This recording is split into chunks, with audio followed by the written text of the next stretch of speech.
building now. I'm out of my truck, y'all. So hey, y'all, let's get to it, man. This is my first interview, and I'm proud to have my guy on. This is my partner, Jerry Beer. I've watched some of this process.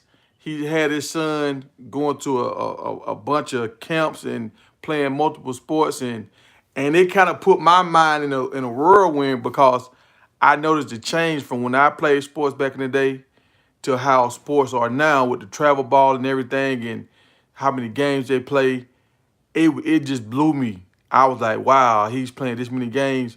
But now we've gotten to a level where I can see the extra reps, the extra game settings going to different places. His maturity on the field is so far advanced compared to where we were in our age, and when we came through high school and stuff like that. This is why these kids are stronger, bigger, and faster now because they're having a lot more game reps, a lot more one-on-one camps and seven-on-sevens and different kind of things like that that we didn't have access to until we got in high school. Some of us until we got in college. So I got my man Jerry B on the phone. He's the father of Jerry Andrew Beard the second. He's a ninth grader right now, about to go into his 10th grade year. He just finished up his ninth grade year at Lincolnton, and he was Jerry. Was he a second team or first team defensive player? He was first team all region, man. First team all region. Yeah, yeah, yeah. And he's a dual threat. He plays offense, defense, special teams, everything. And this guy was a Yeah. freshman, y'all. Freshman. He already has a scholarship. His first offer was from the University of Georgia. So that lets you know what kind of caliber athlete this is. And correct me if I'm wrong, was he eighth grade going into ninth grade when he got his offer from Georgia? Correct. Yeah. All right. It was this time last year. He was technically an eighth grader, but yep, he was just getting ready to start ninth grade. So yeah, he was eighth grader. So y'all gotta understand this story right here is near and dear to my heart. I remember this guy when he was in Pampers. This kid when he was in Pampers, and now I'm seeing him sit in the Georgia chair taking pictures and everything, and I'm just like, what in the heck? He's an eighth grader, and he's already got a scholarship offer from the University of Georgia, and this was right after the national championship win, right? Correct. Yeah. So it was a whole whirlwind. But hey, JB, I want you to take me down some of this process to help some of these parents out that's going through some of this recruiting. Because I remember at the beginning when you was like they had a kind of like a playoffs, and then they won this game. They had another game after that, and I was just like, "What? They Right. playing two games in one day?" I'm like, "What?" But then you start breaking it down to me how the games wasn't as long. They was so. Explain to these parents what are some of the things you want to do with your kids, and how do you know if your kid really loves this or if the parent is just kind of pushing it on them? You know, if I start from the beginning, right, I would say when he was 8, 9 years old, we would do GFL. That's when they football league in suburbs of Atlanta, right? All right, So so we would so do it. so you Uh huh. guys are out of the state of Georgia, right? Yeah, we out of Georgia. Yeah, Georgia. All right. There's the suburbs of Atlanta, Gwinnett County.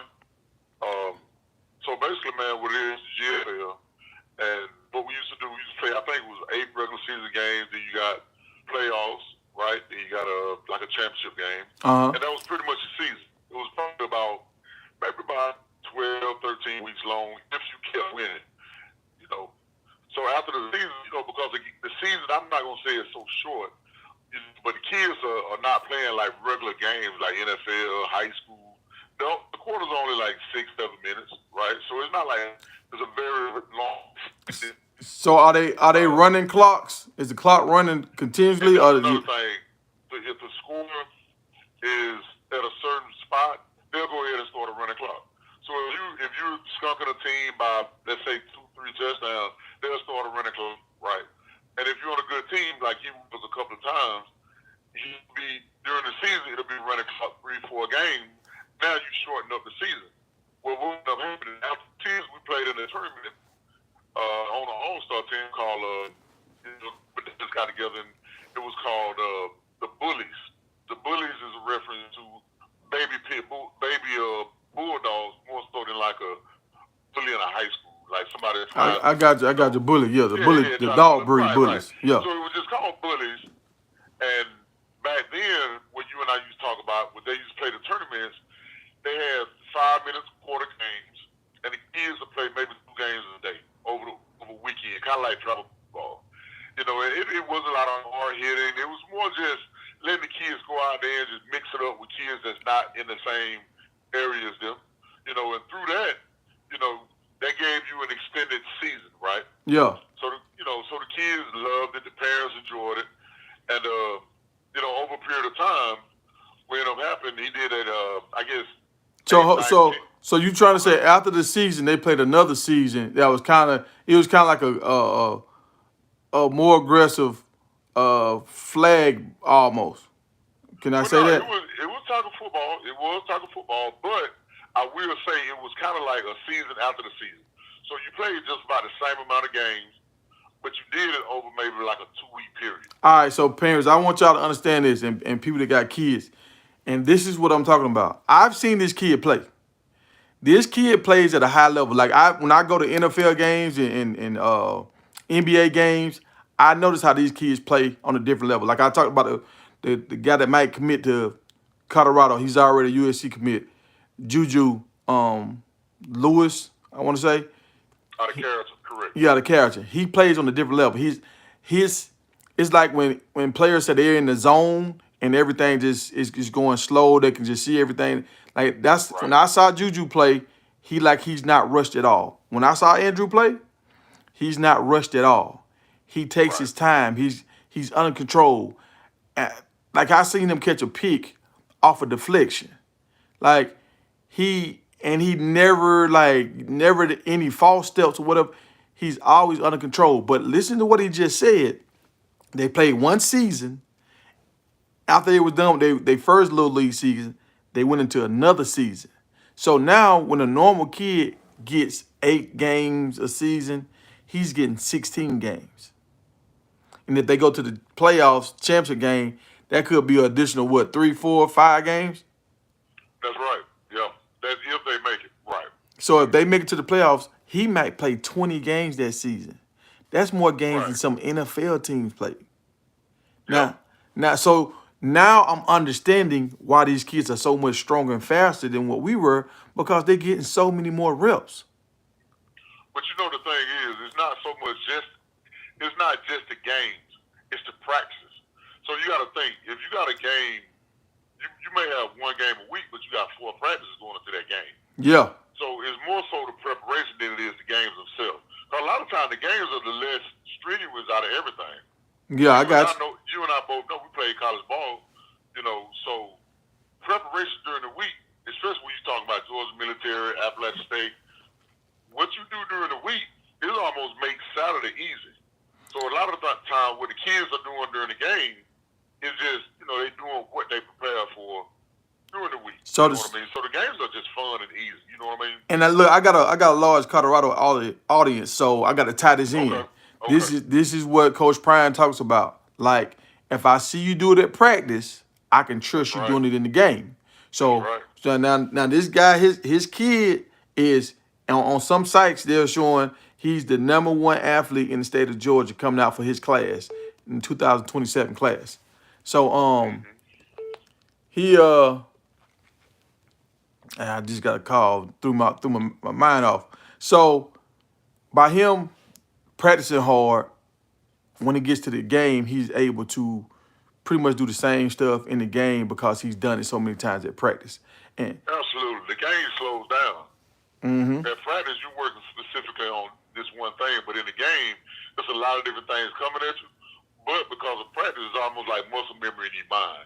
You know what I mean? Yeah. Yeah. It kind of just, you see this, you're like, okay, I know exactly what they're going to do here. And then you're like, okay, I see this. You're like, all right, I'm going to adjust over here. And sometimes you just be, how coaches say, hey, be a football player. Now, that means, go ahead. Now, I was about to say that. Now, how much is this practice and how much is just God-given ability? Because I saw a highlight one time when Andrew was on the ground and caught an interception. Like Right. That one handed. yeah, one-handed interception, and he got Right. up and walked away like it was nothing. I'm like, wait, that's not normal. Right. Well, I mean, to any quality athlete, you gotta have qualities, right? So that's one of the things that works in his favor. You know what I mean? He does have raw ability that gives him the opportunity to do things. Sometimes that you will say, "Oh wow, that happened." While at the same time, there are preparations. Like if he's sliding right and he's falling, but he sees the ball, he got confidence in being able to catch more so than he's thinking about making a great play. It's just that I know I can catch. Yeah. So one thing that you're confident in can help out the athleticism that you may have. So they'll work together in conjunction to make a great play, more so than saying, "Oh, he's just a freakish athlete." No, you do good at one thing, and you can do good at something else, and then in a split second they can come together. I got you, and you're not even thinking about it because it comes natural to you. Right, that's exactly what happens. So tell me this: at what age did you know Andrew was special? Like when did you kind of say, "Uh-oh, I might have something here"? And now and keep in mind, y'all, we talking about ninth grader, but we gonna get into it in some of the camps and stuff he's been doing. It he's not playing like a ninth grader. But what age did you kind of realize like, "Uh-oh, we might go"? If you don't mind, I'm gonna tell you a quick story. If my phone break up, just let me know because I might go through a little tough spot, right? All right. So when he was, and I know this may sound extreme, but when he was 8, right, we played in a playoff game. That season, the quarterback who was playing linebacker on defense. So it was one of them things. Hold on. You say he was playing quarterback and linebacker on defense? Right. When he was only 8 years old. I got you. Majority we ran the ball most of the time. Sometimes we handed off to other kids. Yeah, so they put the best athlete at quarterback. There you go, at quarterback. That's how it goes. So this is what happened. And like I said, my phone may break up. Just let me know because I don't want to hurt the quality of the interview. All right. And then if we wait maybe a minute, I'll be right back. I got you. But either way, so we're playing this game. It's the fourth quarter. We lose him maybe 30-0. It's like 4 minutes left, right? All right. And the head coach tells me, I was coaching on the staff, and the head coach said, "Jerry, Andrew doesn't have to go back out there. Because he's playing his heart out, right? Yeah. Andrew doesn't have to go back out there. We'll just let a sub go in. He did great this season." So we pulled him out, right? We called timeout. We let the players get a rest. It's like 4 minutes left in the game. He comes to the sideline. Because we're losing. He's getting beat up out there on offense. You know what I mean? Yeah. So after he gets his water, they get ready on the field. I tell him, I say, "Man," I'm like, "Look, your day's done. You don't have to go back out there. It's fine."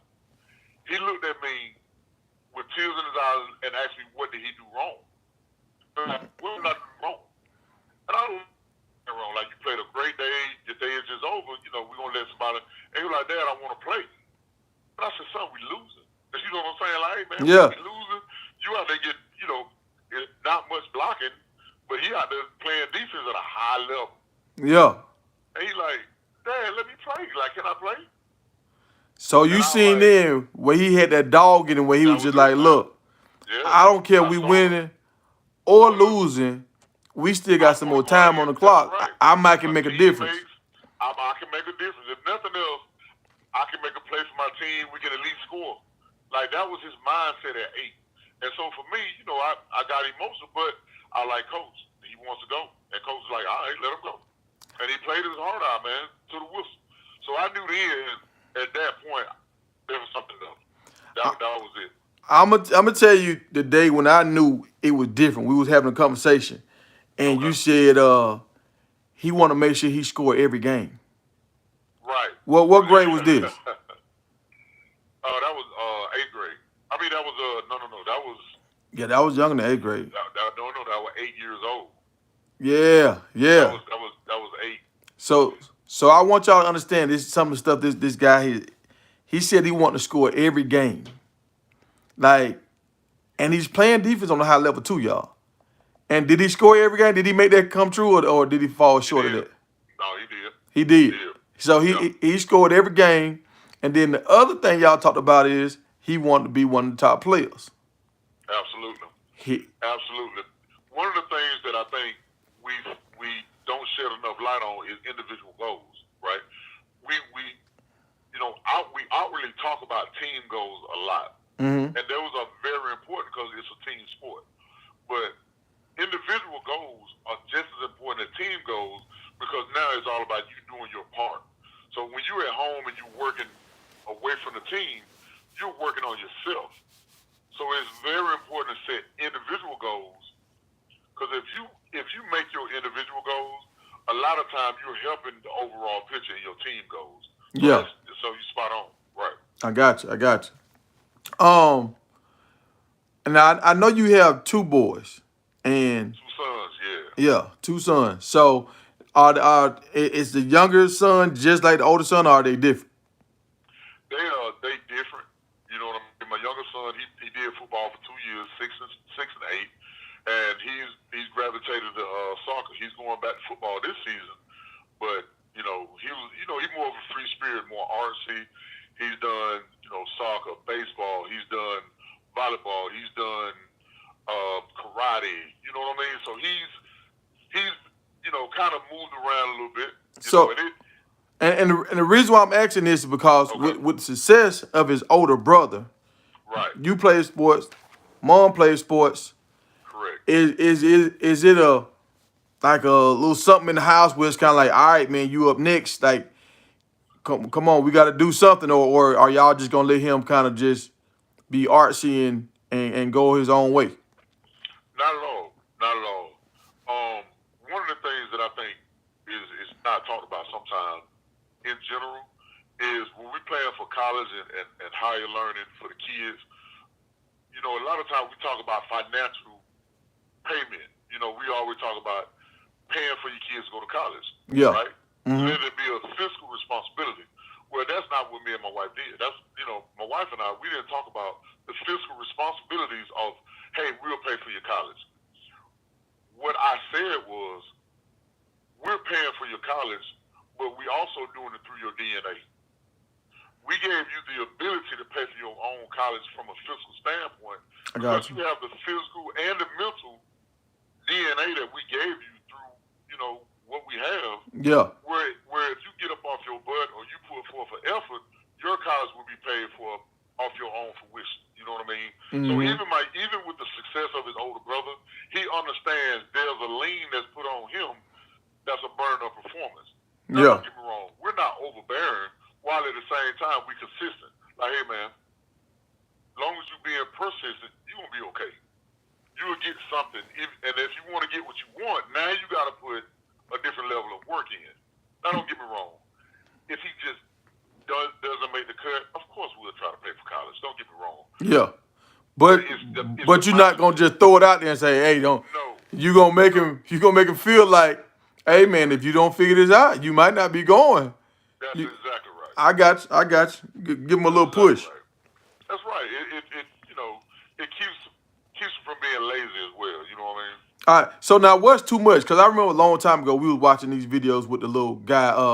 I think his name was Punchy or Butchie or something. The little Yeah, I guy. remember the football guy. Right, And right. a lot of parents, a lot of people in the comments was getting on him like, oh, y'all pushing this guy too hard, blah blah blah. So in your household, I know from some of our conversations, the wife she loves it. She loves doing all the events. She's a full time like soccer mom. She is, man. She's in it a lot more than I am. I tell you that. Yeah. So Yeah.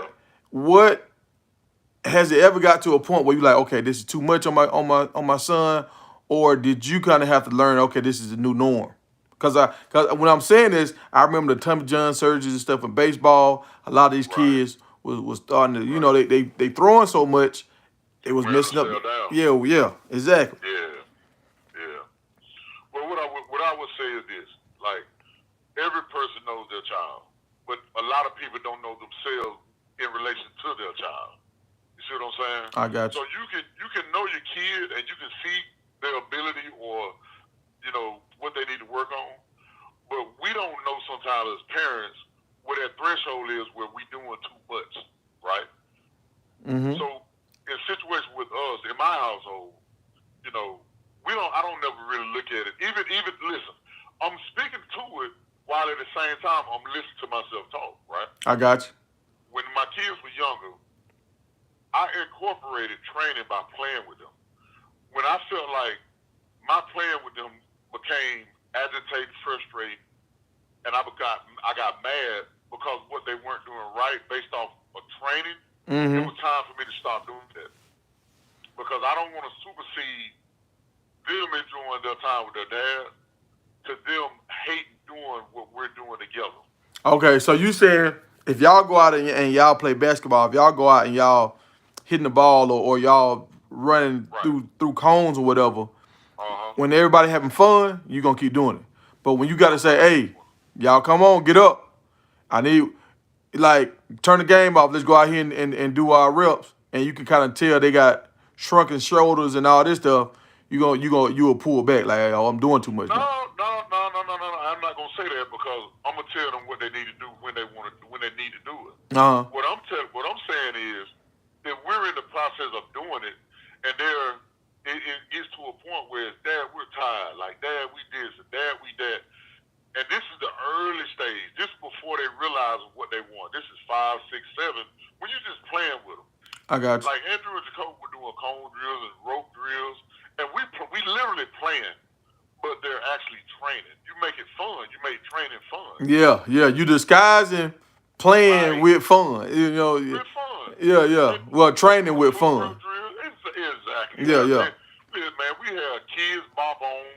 We've had trap music like SpongeBob. Like I have their music playing on the outdoor speaker with their mom making hot dogs and ice cream. But we out there throwing a football. You know, I got an obstacle course that's literally a football training situation. Yeah. But they looking at it like, hey, this is just a fun obstacle course. Like, hey, y'all want to do the obstacle course? Yes, sir, yes. And then, Yeah. you know what I'm saying? So Yeah. It gets to the point, then next thing you know, once they become either soccer, football, baseball, basketball, you start seeing it. Like, okay, they got footwork. Like, they got a stride. Like, okay, they got hand-eye coordination. You know what I mean? For instance, we had a Nerf, we had a bow and arrow. That the actual arrow itself had a fist on it, right? All right. So what happened, I'll stand about 10 yards from the kids and shoot the arrow at them, not hard at all, right? At this time, Andrew's about 8, Jacoby's 6, you know, Andrew 9, Jacoby 7. They're 2 years apart. All right. So if I'm 10 yards away and I just shoot the arrow at them, I get them to catch it and make it a competition. The best out of 7. Oh, so you working on their hand-eye coordination. Right, but for them, they just catching the arrow that Dad is throwing. Yeah. They out there being a superhero. They Catching the arrow. And my wife is out there recording his home video. And then next thing you know, Andrew 13, Jacoby is 11, and we at the park, and we standing about 50 yards apart, and I'm shooting an arrow in the air like a punt. So now they tracking it like a punt now. Yes, sir. And now they catching it. The arrow is going about 50 feet in the air and coming down, and they tracking it, getting up under it. Yeah. Punt return. And you say what age is this? This is, if you start from 5, 6, 7, 8, by the time they 13, 14, it'll be unbelievable how they hand-eye coordination is. Plus, Andrew plays center field, right? Yeah. Kobe played baseball. But so it all works. The reason why I'm asking what age, because a lot of kids don't catch a punt, a real punt, until like they 8th grade, 7th grade year for, because you know you can't even really punt for real. Little kids can't really punt like that. So really, like your 8th grade, 9th grade year, that's when you first start catching punts. You simulate it. Yeah. So your sons already been working on this when they was. Oh man! By the time they 7 and 8, they catching that arrow coming out of the air from 50 feet easily. They're not even thinking about it. So by the time a football is coming down so much bigger, they catching that, not even breaking a sweat. Yeah, I got you. Yeah. And so when their friends come over and they like, Dad, throw the football. Like he like 9, Jacoby 7, and his friends that's 9 with him can't do it, but they see his 7-year-old brother doing it. That don't even play football right so now. you saying the kids is Andrew age, the older brother age, can't do it, but they can't do it. Andrew younger brother can do it because he's been doing it for the last few years. He's been doing it, right? Yeah. Right. And so this is how his son has got ahead of the curve. Right. So explain to them what you was telling me about the camp he just went to, and he was going against older linebackers like seniors, juniors. Remind you, this guy he's a freshman turning, he about to be a sophomore, so he's Yeah, going yeah. against juniors and sophomores ahead of him, right? Sophomore, junior, seniors, absolutely, man. He did the Under Armour camp that was in Atlanta. You know, it was only two in his heat or whatever. You know what time frame they did it. There were only two freshman running backs, and the rest were upperclassmen, right? And Okay. they had to go against linebackers and DBs and things of that nature. And he did very, very well. You know, if I must say, he may have been out of 15 running backs, he may have been top 2, top 3 of all the guys who had a showing. You know what I mean? And we were very pleased by that. Now, let's keep this into perspective. Like, so this is not all the top guys in Georgia, but it's all the guys that showed up at this camp. So you had to get an invite to come to this camp, though. So Absolutely. it You was talking still, about 4 stars, 3 stars, 2 stars. Yeah, yeah. So it was still talented guys at this camp, and we talking about absolutely. a freshman, and he's saying Right, he ended up maybe like top 2 out of 15 running backs is there, and then most of these guys are upperclassmen.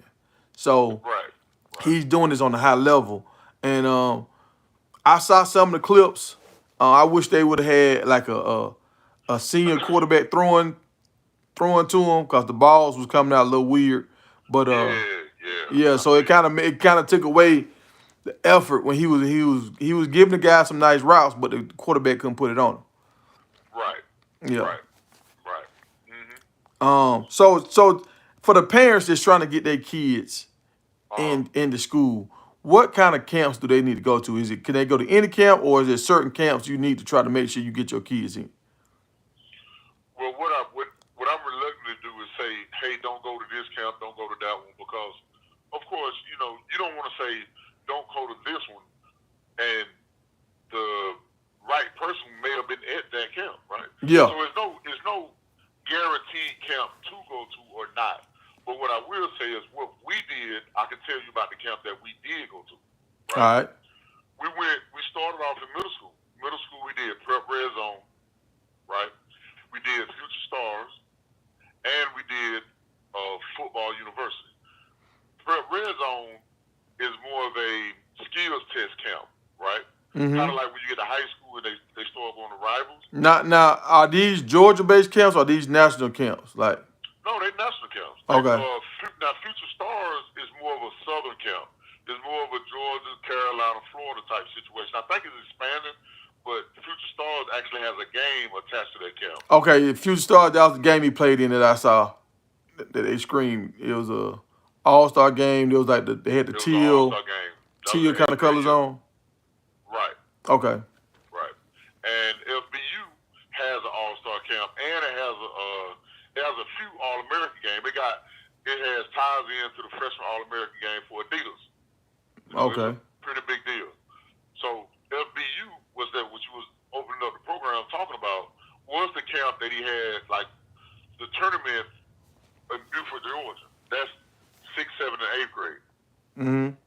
Right. I think they may have expanded to 5th grade, but right now it was 6th, 7th, and 8th grade. And you can do a 6th, 7th, and 8th national championship in Florida, down in Naples. Okay. So we did the prep red zone for middle school that doesn't have a game tie-in. That's pretty much a skills camp. We did Future Stars, Mm-hmm. right? And we did football university. Okay. So you just check your area. You go, I think FBU.com or FBU footballuniversity.com, and you'll pull up the website and it'll have different camps that they'll have in the area. And if you do well at camps, it'll be a series that you go through, and then you'll get nominated to be on the team. So it'll be they have tryouts and things of that nature. So is this true? Is this true? Like when you go to these camps, is this how you get your stars, or do you get your stars by getting a lot of yards in a high school game, like a lot of 100-yard rushing, a bunch of tackles, interceptions? How do you get your Okay. stars? Okay, I'm gonna say this. I don't know if it's an exact science to it, right? Because that's a little bit above my pay grade from the standpoint of my son is a 9th grader, so he don't have any stars right now. But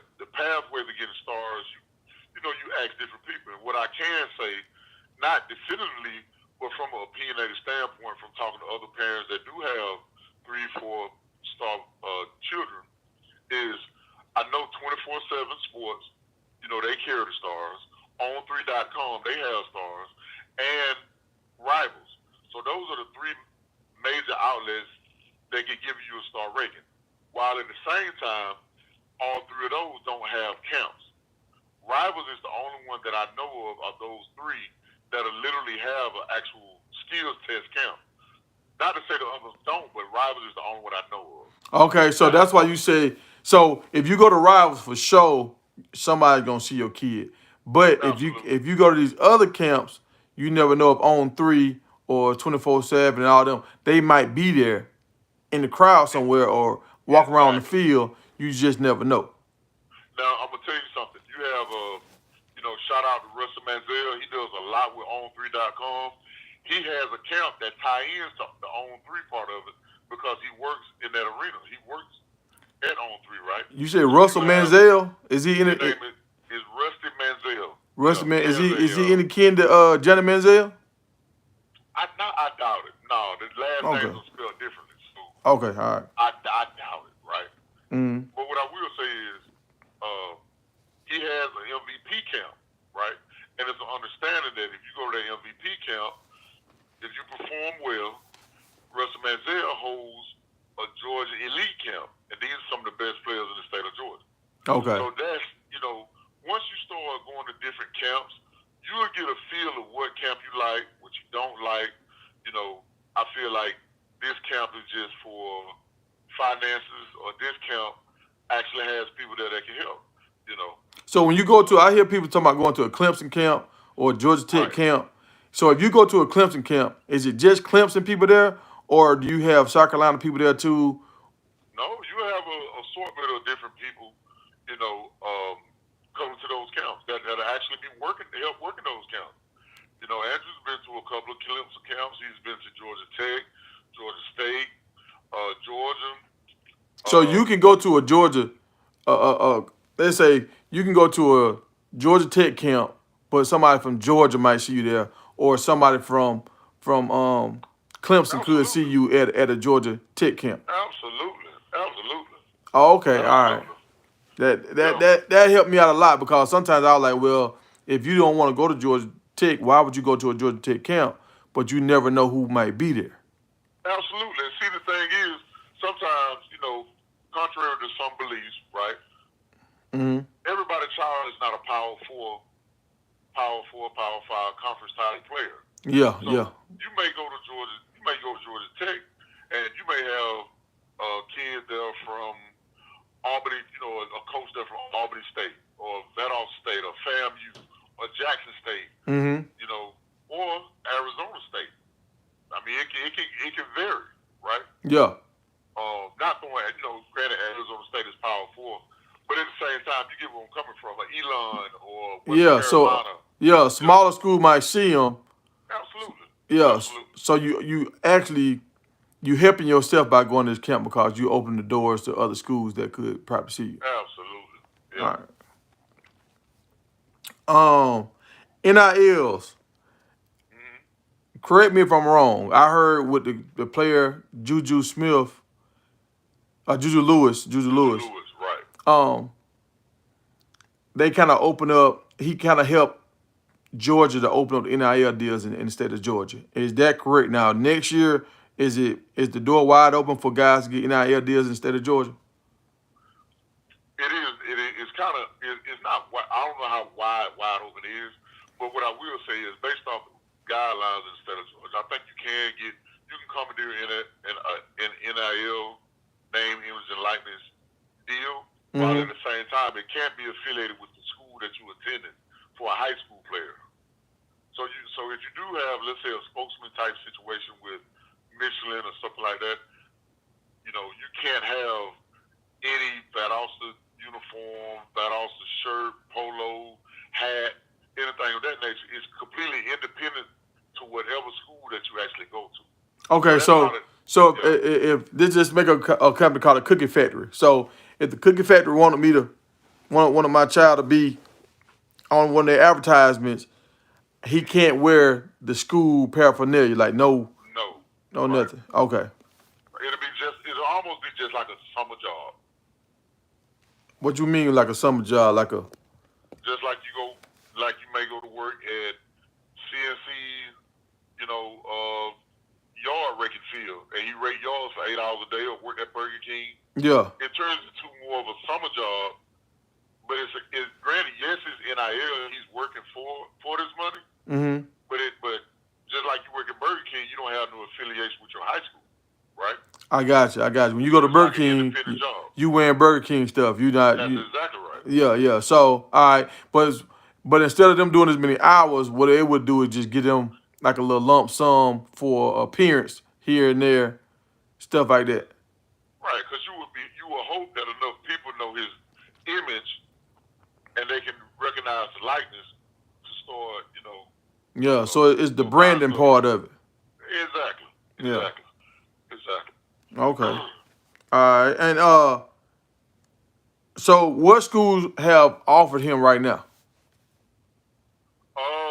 Year to date, you have UAB, you got Middle Tennessee State, you have Arkansas, and of course you have University of Georgia.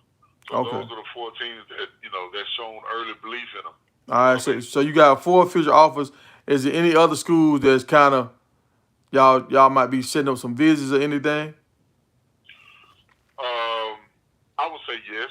You know what I mean? This summer, he got an invitation to go to camp in Oklahoma. Oklahoma Sooners. Oklahoma Sooners. All right. We don't have an invite, but we plan on going to a just an open run camp that they have at just different schools.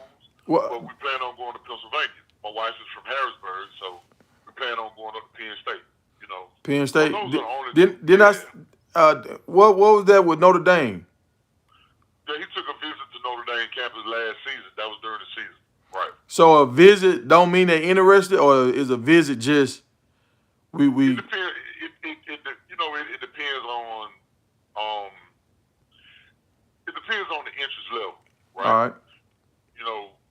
I tell you what, I can't give Notre Dame a head nod based on their level of interest is where your seats are kind of slotted. You know what I mean? I thought that was an interesting process for Notre Dame.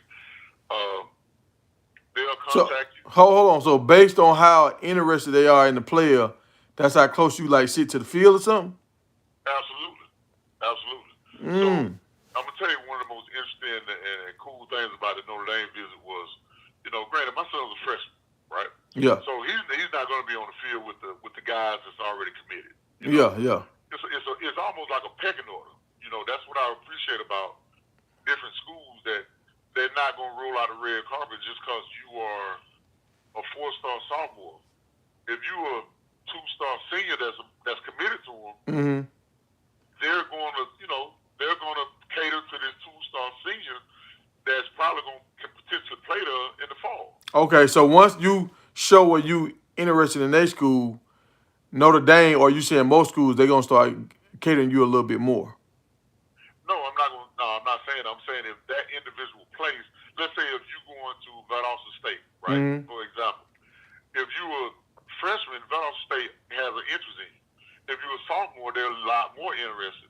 But if you already committed junior, senior, well, they know the potential of them having you is a lot higher than that freshman, sophomore. Yeah. So they gonna cater to you a little bit more, right? Yeah, I got you. And that just makes sense. And Notre Dame, it shows, not in a bad way, but they get you up there in general to show you what they had to offer.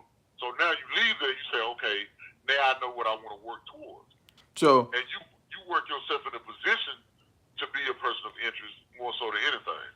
So are any schools off limits? Like are you kind of like, well, we just like if you want to go to USC, that's cross country. Would you or Oregon? Would you be like, okay, well that's where you want to go, son?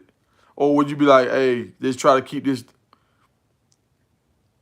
Well, I'm gonna say this. I'm gonna say with us, anywhere like the way my wife and I approach the situation is, he's our son first, right? He's not going to school to become a better man. He's going to school to become a better person. I got to teach him how to be a man. So the man Boy, at the end of the season, say it now, say it. you see what I'm saying? So Look, all right, let me, because I had a caller yesterday, and we talked about okay, this. He was saying Coach Prime dropped the ball on McLean, and the high school okay, coach dropped the ball on him because um they should have made him that held him to a certain standard or whatever. And I'm just like, bro, they got all these players they got to manage. that's right, They trying to hold this dude to a standard, that's but right. if he don't want to do it, he don't want to do it. I'm like, you keep blaming these coaches. It's the It's some parents. individual accountability there, Yeah, the right? parents got to make him a man. The parents got this kid way That's more than right, these coaches. that's right. The parents should have way more influence than these coaches have. Correct, correct. I'm in a complete agreement. You know, I'm gonna tell you, I'm gonna break a parenting thing that I learned from my dad. Right, Mm-hmm. my dad has like four kids. Okay, so based off of that alone, my dad had a philosophy. He said that why would I change the way I parent each one of you for your personalities? It was better for me to parent each one of you to understand mine. Yeah, so he's It's gonna be one of me and consistent. four of you, right? So we understood how we had to conduct ourselves if we wanted to present something to them. Mm-hmm. You see what I'm saying? So it's one of him and four of us. So a high school, whatever coach has to be consistent. That's one of the biggest things. Yeah. And if he showed, granted, Prime do have two sons on the team. Some people don't want to give credence to that, but he has two of his sons on the team. So favoritism to his sons is what it is. Yeah. You know what I mean? Now after that, everybody's one team. It Yeah. is what it is. But even with his sons, I realized He tried to be as even-handed as he can be. he tried to, but like he have to be tougher on Shiloh than he has to Right. be on Shador, cause he Right. knows Shiloh go left if you don't watch him. I think. All ignoring your kids. Yeah, I think on the back end, Shiloh's starting to mature a little bit on his. I mean, look at that. This Shiloh 5th year, Yeah. but I mean, he had to suspend Shiloh for a game one time because he showed up late. That's accountability, though. That's what we talked about before. Exactly. He was their father, right? And Exactly. their coach.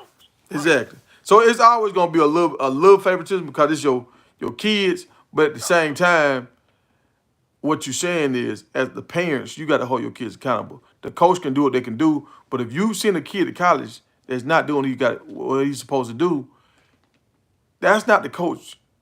That's not the coach, right? Yeah, that's not his job to fix it. Like, this is what I was telling the caller. I said, look, if this coach don't play him and they lose 3-4 games because these guys not on the field, guess who's gonna have to figure out how they're gonna feed their family? That's right. Yeah, that coach. So the coach gonna do what he can, but if he know he needs you to win, he's gonna put you on that field because he got to feed his family. But at the end of the day, the parents have to make sure their kid is in check. Correct. Yeah. That's right. That's right. And going back to your question, the reason why I even brought that up is to finish the thought saying that the reason why I said at the beginning with you said USC, Oregon, UCLA, anything Texas out west, Mm-hmm. it's one of the things where the reason why I said is because no matter where my son goes, my wife and I are going to support him. You know what I'm saying? So Yeah. it's one of the things where if he didn't go play football and he wanted to say, hey, Dad, I want to move out to Wyoming and become a buffalo herder by Canada, whatever. Yeah. My wife and I are still going to visit our son in Wyoming while he's being a buffalo herder. Yeah. Yeah. So it doesn't matter where he goes. Even if we had to get an apartment to make him feel comfortable in certain situations, we would sacrifice and make that happen because he's our son. We're his parents. So just because he's 18 don't make him grown yet. So all right. So Right. on the game NCAA, they had like when you was trying to recruit a player, you had playing time, the school prestige, you had the coach's prestige, and you had I think location. Right. So that was the 4 things right there. Now you got NIL deal. So that's the 5th thing that came into play now. how much money they gonna get. I mean, Absolutely. for people to say it ain't about the money, okay, you still gotta buy stuff. You still gotta put gas in your car. You still gotta get plane tickets to go back and forth to school. So Correct. all this matters. Mm-hmm. So what's on your priority list? Like what have y'all talked about this? Like what things are top on his list and what's at the kind of bottom of his list? Well, we don't talk about that with him. Like, Mm-hmm. you know, you got a kid that's a dreamer, right? Yeah. You let them keep dreaming. All right. I'm just letting him dream. My wife and I, we just, hey man, look, just don't worry about it. Just go. You know, whatever you're doing, just go. You're in high school. We act as if that's so far down the road. Man, we're not even worried about that, right? Because his financial responsibility shouldn't start in ninth grade. Okay. I think his understanding of the financial piece should be talked about. Now, We when you don't make it a priority. now when you saying that, you saying he shouldn't only look to go to schools that's gonna help him financially for the short term. Like Correct. so if let's say all right, Georgia already offered him, but let's say Tennessee say okay, we'll give you $1 million if you come here. Right. You would tell him, hey, don't just jump on that million. Let's think about this whole thing, and let's see Look what at the bigger picture. let's see what Right. Georgia gonna offer. Playing time, we gonna. We live in Georgia. You hour 40, you hour 20 from the house, Mm-hmm. right? From your mom and dad house. Let's say if Georgia, let's make it a big description, right? All right. Just for shits and giggles. Let's say Georgia said, okay, we got $200,000 for you in a scholarship, and Tennessee said we got $1 million in a scholarship. Mm-hmm. At that point, it's one of them situations where now we still gonna let it be up to what he wants to do, but by the time he gets to what he wants to do, he's gonna understand the financial implications of what he needs to do. Okay. See what I'm saying? Yeah. So sometimes some things go without saying. So if I'm gonna just say a school that we never really. So like I see SMU, they starting to come back up again. They starting to get some players, but we know about SMU because the Pony Express and that 30 for 30 special that they had. But most of the country really don't know about SMU because they really Right. hasn't been. So if but they got Texas oil money or whatever. I'm nosing they starting to get a lot of players. So if That finance is strong. yeah. So if they came to Andrew and was like, look, we can if they could offer him more money than any other school, and okay, this could change his trajectory. If he go there and even don't play, at least he'll make $3 million throughout his career there, and now he can buy a house, whatever. He can kind of be set to start his life. You would tell him, hold on, son, is this what you really want to do before we sign this dotted line? Or would you be like, look, man, this is the best deal? That we'll be kind of stupid to walk away from this. Well, see this right at this point is you and I just kind of kicking around, right? Yeah, we Like, just keep it. honestly, Yeah. right. So honestly, what I would do is I would look at SMU as a factory. The goal is the NFL. The goal is not NIL, right? Okay. All right. Don't get me wrong. You only promise the day you're living, and you're hoping for the next day, right? And the day after that. The goal is the NFL. If you're telling me that you could get top of the line coaches like Georgia, Michigan, Ohio State, Alabama, so on and so forth, if you can get that level of coaching at SMU, you start even out the mindset. If you're gonna tell me that SMU drafts like all those other schools, right? Mm-hmm. We got something we talking about. You know what I'm saying? And if you could tell me that his degree would be just as strong at SMU, just like all these other schools, well, we have a conversation. So when you saying draft, you talking about putting guys into the draft? In the NFL, right? Okay, so Coach Prime just got 4 guys going to NFL this past week. They got deals. They got deals, right? Right. 4 guys, and let's be honest, 4 guys that we really don't know about. They not household names. They some guys that bounced around, and so now since he's been coaching, that's 6 players, right? Right. So if Coach Prime come to calling, he lining up to be he getting guys in the league, right?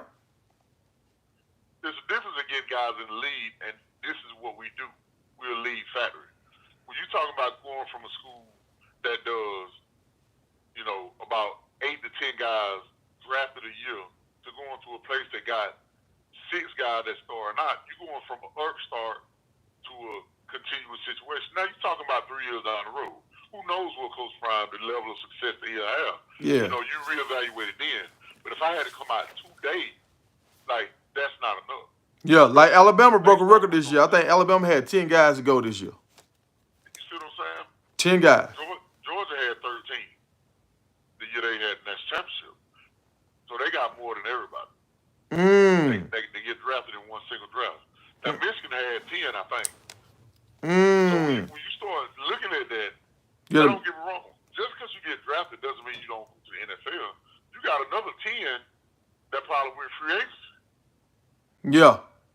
You see what I'm saying? Yeah. You're telling me if a place like SMU can say, okay, well, we'll give you $1 million, but the chance of you getting drafted is, 7 to 1. You really got to evaluate that. Granted, we hadn't even brought up the transfer portal, but at the end of the day, instead of me saying what my son would do, the bigger question is what will you and I do? Now we're on a question of ethics based on what we want versus what I want for him. Because he's still going to be the 50% part of his decision making. Mm-hmm. I'm 25, my wife may be 25. I may be 25, my wife may be 25. He's 50. Yeah. Regardless of what happens. You see what I'm saying? So you're gonna let him make the decision. But y'all gonna give him some provision. Absolutely. That's we parents. Yeah. We're not having kids letting them make every decision on their own. And he's not old enough to do that anyway. I got you. That makes no sense. Right. So are you at this? This is a hard question because I know how it goes. I know how it's a lot of dips and ups and downs with this football stuff. But at this level now, are you starting to feel like, okay, we might have a shot where he can go to ain't no might in going to a major school because he already got a scholarship offer from Georgia, and in another SEC school. So that's almost penciled in right now. But he might have a shot at the league. Is that starting to creep into your mind now? Okay, for me to be honest, right? What you do when you raising somebody who's a dreamer, if you're not on par with the dream that he has, it's hard to help him through that dream. You feel me? I got you. So cause you could be a dream killer if you. There you go. So it's necessary for me to dream and think and daydream about things that he wants from himself, so I can be prepared as a parent as much as I can be if it happens. Okay. But I don't parent his dream. I parent the child. You see what I'm saying? Yeah. So you're not finna live in that space where we finna do everything around football so you can go to the league. Absolutely. I'm finna finna rob him from his development as being a child. Yeah. So you still focus on making him be a man and enjoying his life. Absolutely. But go to the prom. Go have fun. Yeah. Go enjoy yourself. Because if you forego all this stuff and then something goes wrong, now you can't get this stuff back. You can't get your prom back. You can't get your senior trip back. None of that. And I thought about that. Mistakes you make. You know what I'm saying? I thought about this year. Like a lot of guys, like some guys from Valdosta, they went to Colorado early. So I'm like, he missed all that back end stuff because he was already in Colorado. Right. Yeah. Right. I mean, that's a different experience. But at the same time, if you didn't go to your junior prom, he's not gonna have his prom pictures. But that's an interesting thing because I think even though you get to your school, let's say in December, right? Mm-hmm. I think they can go back to high school, right, and go to prom. Well, that'll be a question to ask the coaches too, because some coaches funky, because they're in spring right now. They're in spring camp right now. And that's something that we will be asking because I don't want to accelerate his experience that he would never get back to an experience that he got in front of him. Yeah, this is a good conversation to have because a lot of people probably never even talked about this, and now once their kids get there, you can't turn around now. You can't. Like, look at, granted, he's an outlier, of course. Yeah. But a lot of fame, success, and celebrity are built upon outliers. Exactly. If it were normal, everybody do it. Michael Jackson, you know what I'm saying? One of his biggest critiques is because he never grew up. That's why he had Never Never Land. Right? Yeah. He was never able to really tap into that inner child that he never really could, feed. You know what I mean? Yeah, because he was always performing and dancing and preparing for the next show. Just like basketball players, they never had a chance to just be a kid because they had AAU and they had all this travel. Baseball players, travel ball. They would, every hour of their day was committed to either training, working out, eating right. They had to, be with this trainer, be with this coach. So my wife and I didn't have our kids for them to be a machine. We had our kids so we can experience family. We can experience love, right? So we try to keep that in the forefront of what's going on. You know what I mean? Hey, While man. at the end of the day, just ride the wave, man. Just ride the wave. Yeah. Hey, that's pretty good right there. Cause some people get consumed. I know I talk to some people about their kids, and I say, hey, how did the game go? We lost. I'm like, but how did your kid do? Like, did he? You know what I'm saying? Did he have fun? Did he have a good day? Did y'all work on small stuff that y'all talked about? Right. They only thing they care about winning the championship. That's it. You made a great point. I'm gonna tell you something interesting, right? Something that we do in our household, which it's not for everybody, right? But it's just one of them things to keep ourselves grounded and things of that nature. Well, the AU championship, where Andrew was 9, right? All right. They won the championship. In that championship, he had 3 interceptions. He had a touchdown. He ran down one of the fastest players. He had an angle, but he ran down one of the fastest players in GFL. And he got basically MVP of the game. Okay. We did. This was the year after his one win that he had. Okay. From 7U to 8U. That's why I always reference that 1 year, right? So the 1 year when they got blowed out and y'all were trying to take him out of the game and he was about to cry because he wanted to stay in the game. Now the next year they do a 360 and turn it around. Not that same team. He went to a team that was it wasn't an all-star team, but at the same time he had players more like-minded like himself. Yeah. And they ended up being able to win a championship. Okay. But what I'm saying is, based off the consistency of the conversation, is after the game, right? And this it started that day. He did all these wonderful things. My wife, my younger son got his jersey on. We talked about it in the car, and we asked, hey, when you want to get something to eat? He said, we could have went anywhere. He said, I want some wings, and Mom, she makes cakes. Okay, cool. He's 8. We did that. We didn't talk about that game again.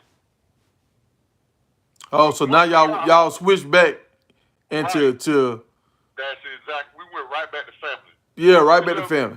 That we went right back to family. So it was a thought there. Me and my wife, we saw that, and we, of course, my wife's not gonna talk about it.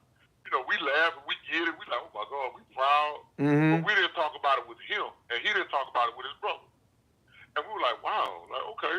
So now going forward with my younger son in soccer, he might have a hat trick. He might score 3 goals, and this happened a few times, right? Okay. When we'll talk about it on the way home, him and his brother mess around with it.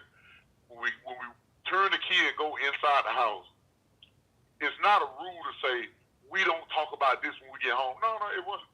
It was just organic thing where when we got home, we didn't shed light on it. Okay, so y'all not consumed with the sport.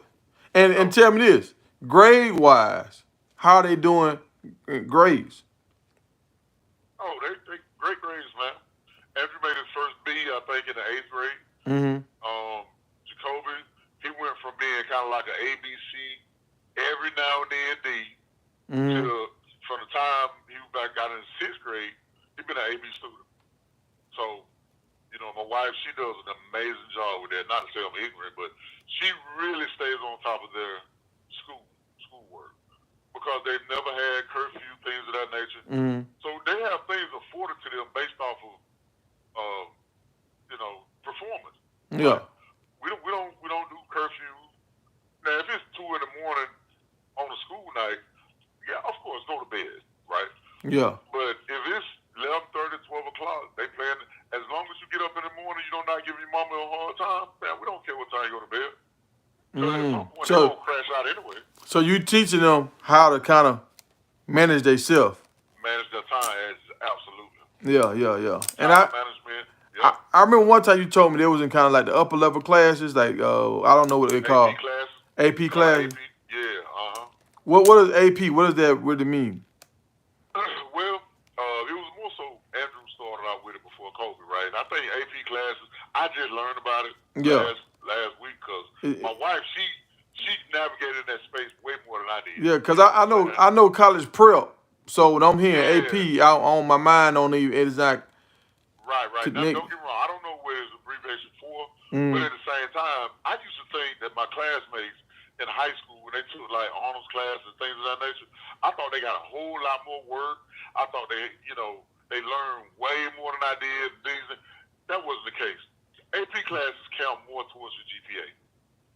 Period. So it's like, okay, hold on. So you saying if they get in these different classes, right, they pretty much doing the same work. They just get a boost. They get a 5% bump in their GPA.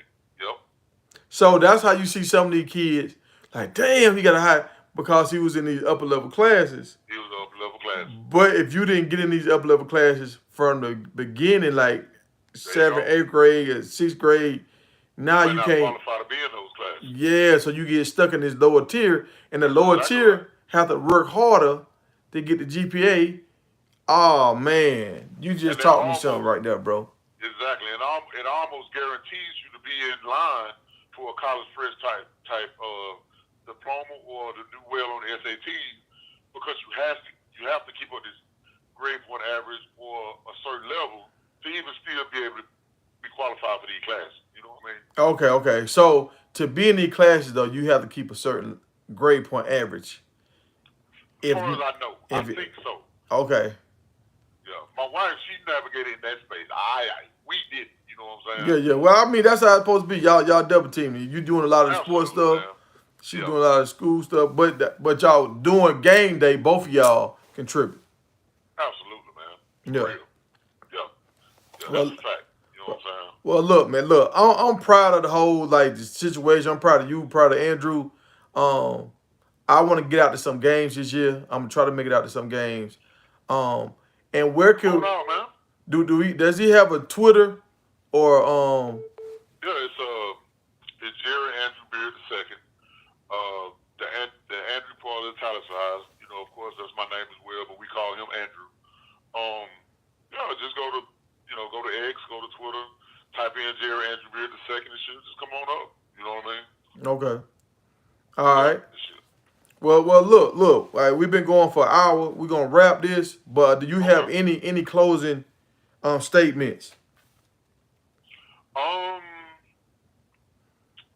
I guess I would say, don't wait till tomorrow that you can do today. Don't put off for tomorrow, right? And one of the biggest things is I was telling you about Lincoln. Andrew transferred from one school to the next, right? Okay. You don't want to sit around and say, hey, maybe this or maybe that. If you're able to do something for your child and you have the resources to do it, try to do it. They'll recognize it and you'll appreciate yourself for doing it. Okay. And don't do a lot of weight. Okay. So hold on. We're gonna get into that. And my Colorado folks, we're gonna get into Colorado. I got a whole list of stuff we're gonna get into. And I'm gonna start a new live after I wrap this up. But I forgot about that, the transfer. So what went into the transfer?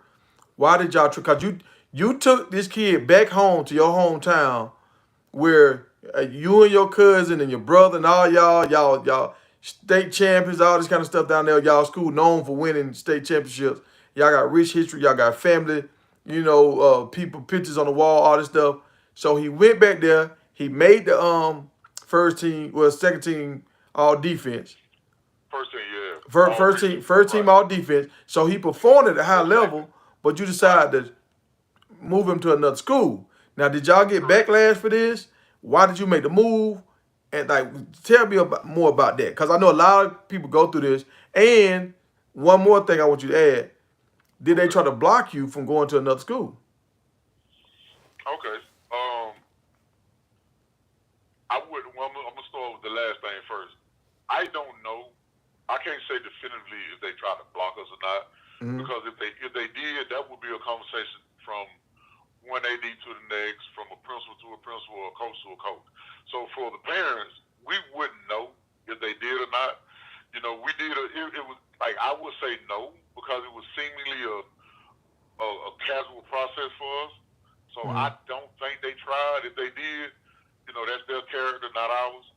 You know, so I But don't this want to, I don't want to say yeah they did or no they did, because it was an easier process for us to leave. now, So I now, don't, now I he's don't know. going to a private school now, right? He goes to a private school, So I think y'all might be in Christian a Catholic. different sector. Like, since it's not a public Could be school. right, Okay, all right, all right. right, right.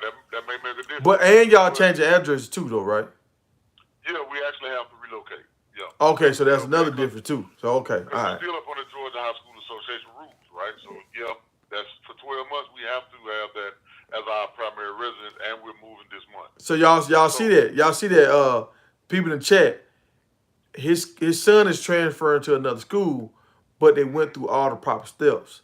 They absolutely, changed addresses. They actually gonna move to another city. So they didn't just absolutely, say, "I'm gonna take my kid from here and move to the cross town school," and they better not right, say nothing to me, because some coaches, and they can file, and the superintendents or whatever of these districts, they can file stuff to block some of these kids from transferring. But go ahead. yeah. And even my younger son, he had straight A's at the time. You know, we submitted his transcript, conduct is fine, so he got admitted in. With the grace of God, that was cool. We Mm, appreciated that one. But to answer your question, the reason why we transferred had nothing to do with the community. The community was great. We had the support. Fans were great. Um, but the style of play we didn't feel was conducive to his skill set. My hometown, they ran a formation called the wing T, right? yeah, It's that not a old traditional. school, that It's option kind of like stuff. right, right. It's kind of misdirection, option, things of that nature, which they started to implement it more in the spread, right? You're Mm, starting to see it come into, the more conventional offense, but we felt like his skill set would be more utilized in, a more conventional offense. So it's nothing against Lincoln at all, right? We appreciate, him being able to play his freshman year, the contribution they did as far as what they taught him. But as a family, we just felt like his skill set would be, it would be better used at a more conventional offense. And well, I will say this too, because you uh, started off by saying a lot at first. You said myself, my younger brother, my cousin Garrison.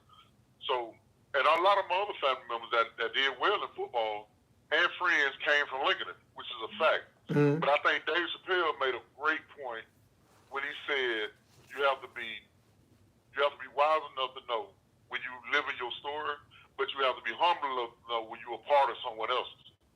So that part that you said at the beginning, that was my story, that was my brother's, that was my cousin's. Lincoln was a part of our story. yeah, See what I'm saying? yeah. Now it's a I'm new chapter. exactly. That chapter is gone. Now I'm just a part of his story. He is not my story as well. So Yeah. now me knowing that I'm a part of his story, I have to do what's best for him and Ooh. not just see myself through his eyes. You see what I'm Hey, saying? you saying something now? Like, a lot of parents can't let this go, but Right. I've seen a lot of parents have to do it. Like, even in my It is hometown, tough. It I is tough. I see guys, but off the Yeah. lounge, that's a big rival for us, and I've seen guys have to wear lounge gear because their kids go to lounge now. So, yeah, Right. yeah, it Right. happens. Right. He didn't even want to leave because he wanted to try to do another year just to see if things would be a little bit different based upon, Dad, I know you want me here. And it's like, no, son, it's not I want you here, it's I want the best out of you. Mm. Him being there was all I needed. Like, hey, I saw you in the uniform I wore. Yeah. I saw the fans that I saw root for me, root for you. Root for you. Yeah. Yeah, and we tried to do everything we could to give them the best season we could based off of your skill set with the team. Man, look here, man.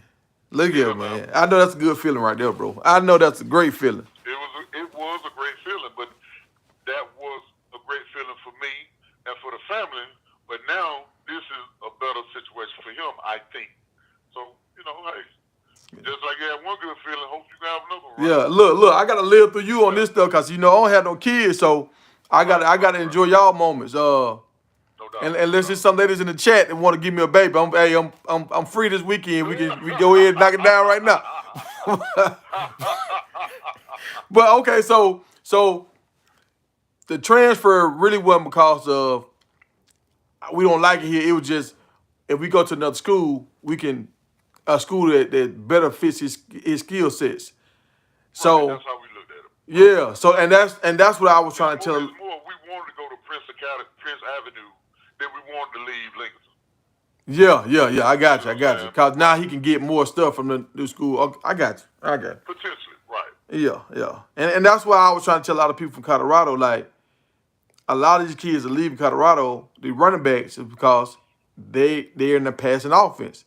They're not gonna run the ball. So that's a fact. Let me go somewhere where somebody values me and I'm able to touch the ball multiple times. Yeah. And in his position, it's less about all these carries, but it's more about opportunities, right? Mm-hmm. Because some people don't understand when you're playing running back, you can have carries. Like a fullback can have a carry between a guard and a center. But that's not an opportunity for him to break a long run. Exactly. Right? So it's a difference in having an opportunity and then having a carry. Carries doesn't always equate to opportunities. Yeah. Like a 4th and 1 carry. Yeah, you trying to get a first down, but you really might mess up your average doing a lot of 4th and 1s. Absolutely. And a 4th and 1 is designed for that 1 yard. Exactly. The fullback run is designed for short yardage. Yeah. So you saying they're gonna have an offense that's gonna be designed to get him in space, so he can catch the ball and. Exactly. I got you. You wouldn't run Marshall Faulk like you ran Jerome Bettis. Yeah, I understand. See what I'm saying? That's kind of how it was. So, just fine. There's no bad blood, no hard feelings. We still live up to this day, right? Oh. And my wife and I plan on retiring there. So.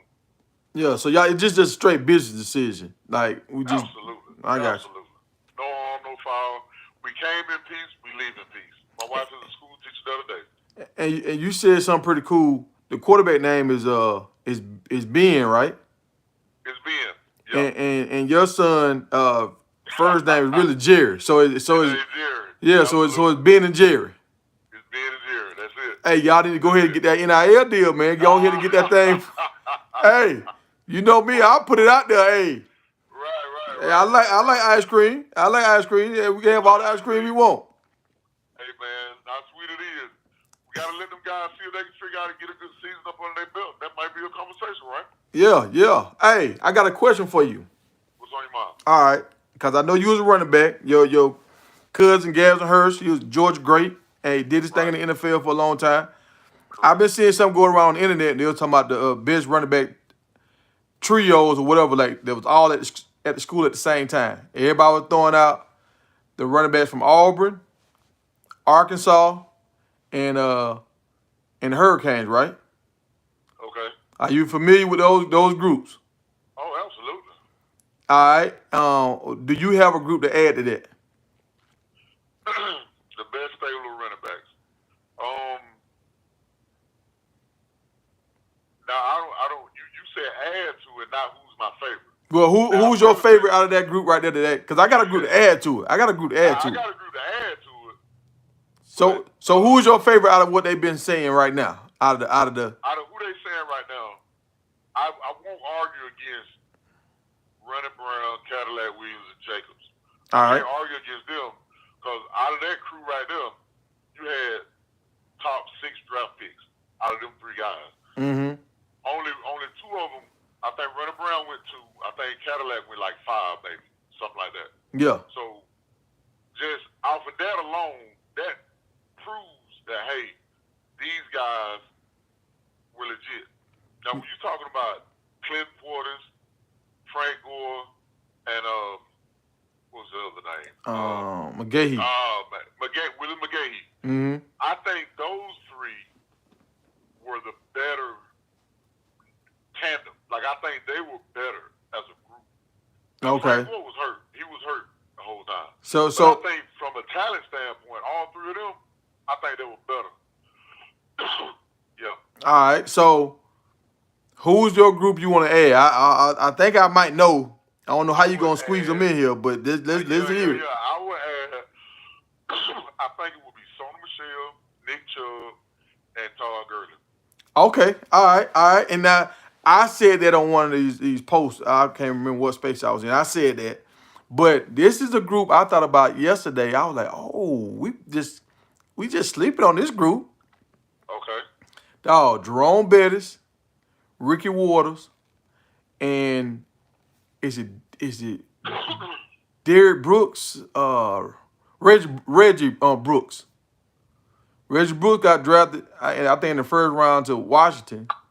You know, Bettis went first to the Rams a long time ago. And Rams, that's right. He did go to the Rams. yeah, and Ricky Williams went to Ricky Waters. He went to San Francisco, and all them boys pretty. Now Reggie Brooks didn't have the career that Jerome and Ricky had, but that was a nice little setup too. Now I didn't know they were there at the same time. And to be fair, 90. Bettis was a fullback. Yeah, he was a full, but I think he put him at fullback because they had all these other dudes, so they had to get him on the field. Now I'm gonna go up to date. I'm gonna go up to date. Three that you're not thinking about. Okay. Now, Darren McFadden, Felix Jones, and Peyton Hillis. Those three. That was Arkansas, right? That was Arkansas. Yeah. Those three right there were a problem. Yeah. I thought you were finished.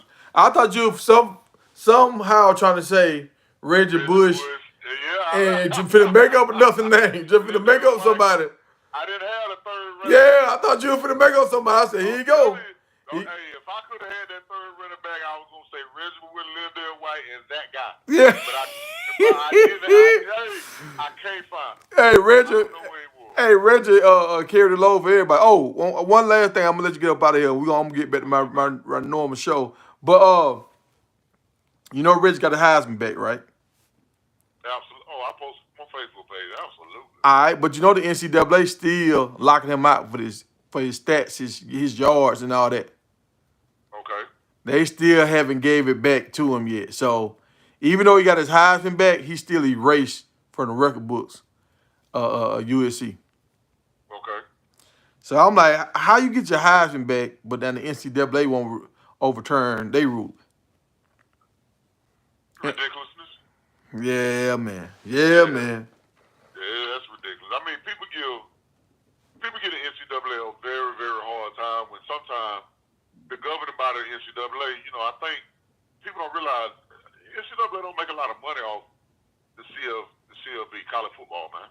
Oh, they don't? They really don't make a lot of money off college football. They make their money mostly off basketball. For real? The conferences of football distribute their money. Right, a lot of times, yeah. NCAA don't make a lot of revenue from college football due to you will see so many more people wanting to work for NCAA for the financial benefit, but that's not what it is. So I think NCAA gets a bad rap sometimes. Yeah. But I think you have to punish something, right? Yeah. Rick, by giving him his Heisman back, saying that we're not gonna blame a 18 to 21-year-old kid for that. Mm-hmm. But what we will do, we're gonna blame the university. So those wins and all that stuff, we gonna. There you go. You benefited from something that didn't get handled correctly. So it's kind of like, your mama saying, now you messed up. I'm not going to give you a spanking, but you're not going to be able to play the PlayStation. Yeah. I give you a PlayStation, but just remember, you're not going to get new shoes for school this year. It's a. But hold on. Help me understand. Cause the story I heard was his parents were staying in the house, and this might be the soft version, but his parents were staying in the house. They were paying rent. The landlord was not paying the mortgage, and the house got repossessed by the bank. Right. And a friend of the family helped them end up going somewhere else and things of that nature. All right, so that's what I heard, a friend of the family. But I also heard that same friend of the family came back later on and wanted some conversation. So did he do it out of kindness of his heart, or did he do it because he knew who Reggie was, and he was like, "Hey, well, y'all can come stay over here," and thought he was gonna get some kind of kickback, and they ain't giving that. Right. And see, right there, you talking about proving intent, and that's hard to prove. I don't know the story in depth outside of what he said on, I think either I Am Athlete or The Pivot, one of those. Mm. That's all I know. Like, of course, you and I don't know the guy personally. Yeah. But if you start talking about did he do it for this reason or that reason, now you're talking about trying to. Well, you're looking for intent. Well, that's what I'm looking at. If the guy was preying on the family, he looked at this is the way he could get in. How is the school gonna get held responsible for this when they don't know what's going on? This kids' parents getting kicked out the house, Hence why they got the house back, right? Yeah, I yeah. think that's why you get the house back, because we can't 100% prove this, but we also at least about 85, 90% know that something went wrong. Yeah. Because see, what we don't know is they got to see Reg on campus. Mm-hmm. We didn't see that. We don't see how he was living. Yeah, so we don't see if he had nice chains and all this There and you go. driving We nice don't know if car. he had an apartment. There you go. Now, the guy though that claimed that they got over on him or whatever, that supposed to have been a friend of the family that was helping out, they say he had a shaky past, felonies, all that kind of stuff. He had been, so he was already doing financial fraud and everything too. Being a little underhanded, right? Yeah, so if you're dealing with a guy that's underhanded, now you got a family over here with a like he can take advantage of this situation. That's why he got a felony, because he tried to take advantage of people. That's a part of it, right? Yeah, so that's why I was just like, yeah. Is any of this being in consideration, or are they just trying to punish Reggie? Listen, man, you get punished for ignorance. You know what I mean? Yeah. Like, I'm not saying, they're undeserving of, yeah, he needed status. That year happened. Mm-hmm. Reggie got his trophy back. If anybody, you can't tell a story of college football without adding Reggie Bush. That's true. You see what I'm saying? Yeah. I don't feel bad or I don't feel good. I'm kind of, I'm indifferent toward USC from the statistical standpoint, but that happened. Reggie has had a full NFL career. That happened, right? Yeah. So I get it. You know what I'm saying? You're trying to look at the byproduct of it, but if he ain't tripping, I ain't tripping. So last thing, I'm gonna let you go for real. Oh no, you fine. If Coach Prime say, "Hey, I want y'all to come out here for a visit," and they offer Drew, and Drew say, "Dad, I think I'm going." Right. Well, how that conversation gonna go? How is that conversation? Well, because I know you love hitting the brakes now. You love hitting the brakes. Ho. Right. So how's the conversation gonna go? The biggest thing you just said was he want to go. And I'm doing this because I got Colorado people on my live. No, it's fine. It's fine. I want you to show people how people outside of the Colorado fan base views Colorado. Colorado. All right. Well, honestly, the biggest thing you said that'll sway the room, because Colorado is in Colorado, we're in Georgia, right? Mm-hmm. That's cold weather. There's a lot going on, which deter you from wanting to even go to Colorado to begin with, right? All right. And him being, let's say, a skill player, you need that, right? Yeah, you want good weather so you can really make cuts and catch the ball. Exactly. So you take that into consideration. Now, having said that, it's him. It'll be him.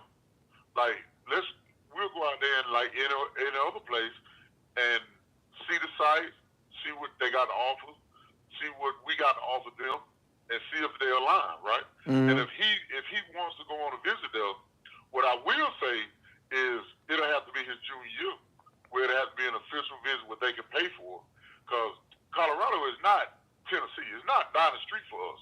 Wait. So hold on, pump break. So when you go on visits, just a normal visit, you got to pay for it yourself. If it's an official visit, Okay, so all these visits y'all going on now, y'all got to foot the bill. Absolutely. No, we from the bill. Boy. They have no. That's what I'm trying to tell you. They have no financial obligations to anything. Yeah, I'm glad you got them deep pockets. I'm glad you got the deep pocket. Watch out. Hey, they call it they call it sacrifice and commitment. Oh, okay, that's what they call it. That's what we call it. Well, on my side, they call it loan money. That's what they call it on Loan my money. side. Okay. Yeah, loan All money. right. We got toothpick money that's sticky. We ain't got no sword. You feel me? We ain't got a sword, right? So junior year, y'all can start going on official visits. How many official visits? I heard didn't they change it where you get unlimited official visit now or something? Right. But what I will say to that is, I think by the time your junior year comes, right? Yeah. You should start, because you can verbally commit your junior year as well. All right. So by the time your junior year comes, you should start narrowing down where you want to go. You know, it's a such thing as wasting people's time based off where you don't want to go. Mm-hmm. So now you should start getting down to your top 10 schools. You don't want to take a visit after every football game. You and your family driving to the airport. Yeah, you tired. It wear you out. It makes no sense, right? Mm-hmm. So by the time your junior year come around, you're older. You know what I'm saying? You got a sense of self, and you start figuring out, okay, where do I want to be? And you also got to think, who's been loyal to me? You know, who started this process with me? Let me possibly check these rabbit boxes first. The ones that offered me when I was in the 9th and 10th grade, 8th, 9th, or 10th grade, right? Man. So by the time your junior year come, you could potentially show more favoritism to who wanted you instead of where you might want to go. Yeah. If somewhere like USC never offer Andrew to his senior year right before signing day, why should he go there? Because if they, I'm gonna tell you why he should go there. If he reached down and grabbed that bag and he put it on the table and hold the room shake. Right. Yeah. Hey, that's exactly what USC just moved into the top 3. Immediately. Look, I'm telling you, about 25% of the season will definitely be swayed. But I'm the dad, right? I'm the primary provider. So Yeah. I'm gonna look at it. Him and my wife, they 75% might vote me out, but my 25, if the bag shake the room over. Oh. He'll be inside today with a tear coming down his dad's face. Like, Hey, and I know I keep saying I'm gonna let you go, but one last thing. This last thing, I promise. Here you go. Yeah, this what we do, man. So look, the quarterback that just signed with Georgia, Rashid, I want to say it's Lewis. I could be lying on that, but he had the big deal. I think he had got offered up like $9 million to go to Florida, or like $8 million and $5 million to go to Miami, something like that. And the dad kind of did a little underhand deal and messed everything up. So this dude went from having the largest NIL deal in the history of college football to going to Arizona, playing for a year, only had less than 1,000 yards passing. Now he's the backup at Georgia. How does that happen, bro? Help me understand. Uh-oh, I might have lost it. Let me see, did I lose him?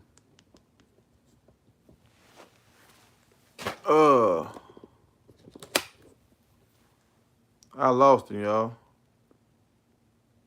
But hey, I'm finna get to some of y'all comments. I'm gonna write some of this stuff down. And we're gonna talk about it. Sorry for my normal crew. This was a special edition. This my dog. We go way back. So if I'm gonna do my first official show, I gotta do it with my dog. And he got his son that's the #1 athlete coming out of class of 2027. I got to show him some love because I know down the line he's gonna be that guy. And I want to try to help him be that guy. You know, I can't find my pen. Hey, y'all hold on. I'm gonna go get a pen. I'm gonna write down y'all comments, and we gonna do another live, and I'm gonna take care of the people that take care of me. Y'all hold on.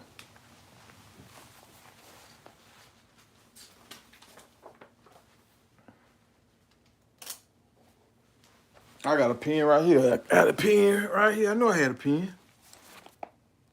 All right. So let's see. Let me see what y'all talking about on this live. I said if he called me back, he'll call me back. What's up, Bumpty? Hey, appreciate your digs.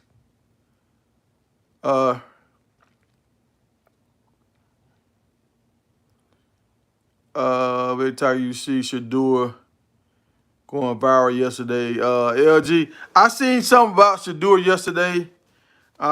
Let me write that down. Shadur. I've been seeing a lot of stuff about Shadur. I don't know if we talking about the same stuff though. So we'll talk about Shadur. And Coach Prime. Let me see. Oh yeah. CU haters and Dallas haters. You gonna have a lot of haters, man, when everybody talk about you. Cause people get tired of hearing about you. 3 crushing out. Coach Prime.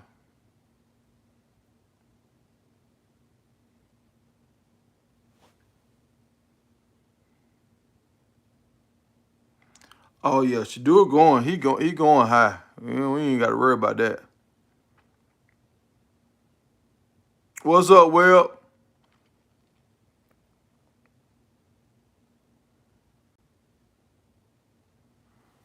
Oh, y'all interviewed. That's a tight end that transferred to Arizona State, right? Chamon. I think that's how you say his name. Yeah, I did miss that.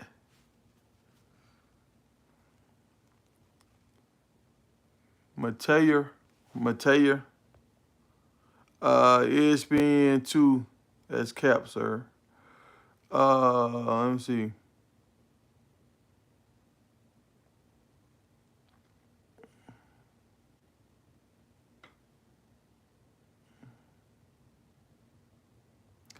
Are you drumming from band?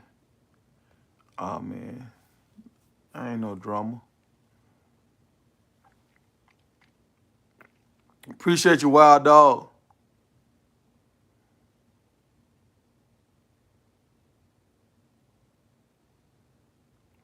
You say you rock with Coach Prime, but he shouldn't take the bait. Uh,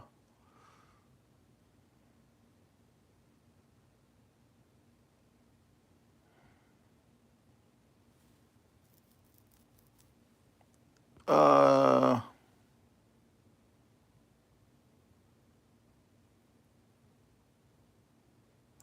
you officially can't rock with Coach Prime after what he did on Twitter. What Coach Prime did on Twitter? Let me see. All right, y'all, we about to get this dude live started up.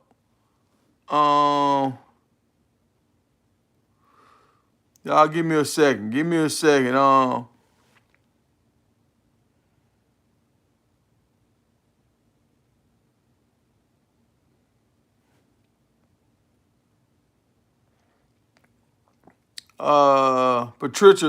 Patricia, y'all my homeboy talking. He got a son, a top ranked son out of the state of Georgia, and I'm just trying to get the buzz flowing around him so people get his. He a freshman now, but he the real deal. On to my, I look at that dude now and be like, boy, that's amazing. That's amazing.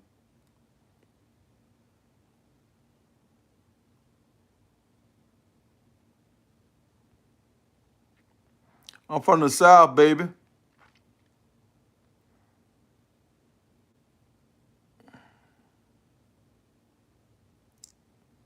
What's up, Blitz?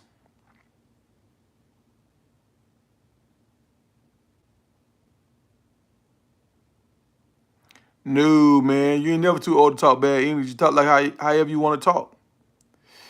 I like being like me, baby. I can change it up and do all that, but I like being me. Uh,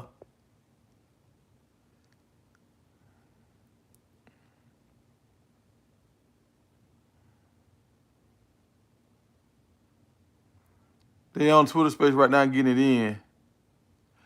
All right, Jaden Rashid. Oh, okay, yeah. Hey, appreciate that, Bumpy.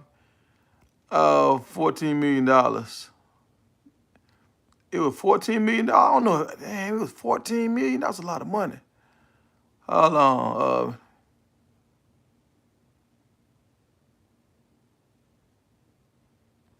Yeah, we finna get to all the CU players that left. We finna do all that. I'm finna shut this live down and start up a new live, and we finna get to it.